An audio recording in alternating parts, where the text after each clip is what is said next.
ចាជំរាបសួរបងប្អូនទាំងអស់គ្នាអើយថ្ងៃនេះមកថ្មីទៀតលក្ខណៈប្លែកបងនិយាយថាខ្យល់ធ្លាក់ត្រជាក់ចេះហ៎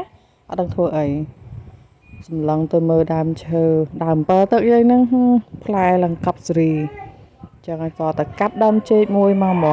ហើយយកអាបដូលវាខ្ចីហ្នឹងបងប្អូនដើម្បីយកមកស្លម្ជូរណានិយាយថាល្អមែនតើហើយកាត់រៀងខុសបច្ចេកទេសទេព្រោះយើងដើរចាស់ដែរហ៎តែមិនអីវានៅតែឆ្ងាញ់អញ្ចឹងចាយើងបងអំបិលប៊ីចេងស្ករបន្តិចបន្តួចទៅចាហើយចាក់ទឹកត្រីចូលផងទៅហើយអាអំបិលដែលយើងបេះហើយហ្នឹងដាក់មកពុះ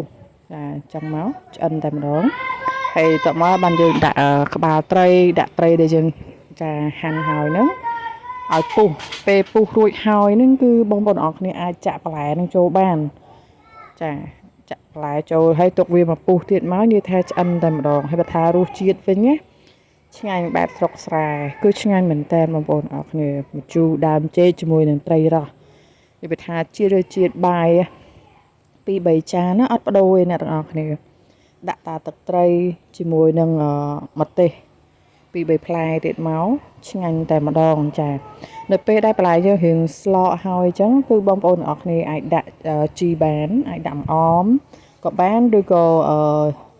ម្រះព្រៅបងប្អូនអរគ្នាតែខ្ញុំចូលចិត្តម្រះព្រៅច្រើនជាងអញ្ចឹងដាក់ម្រះព្រៅយ៉ាងច្រើនមកហើយដាក់អមបន្តិចមកទៀតការស្រេច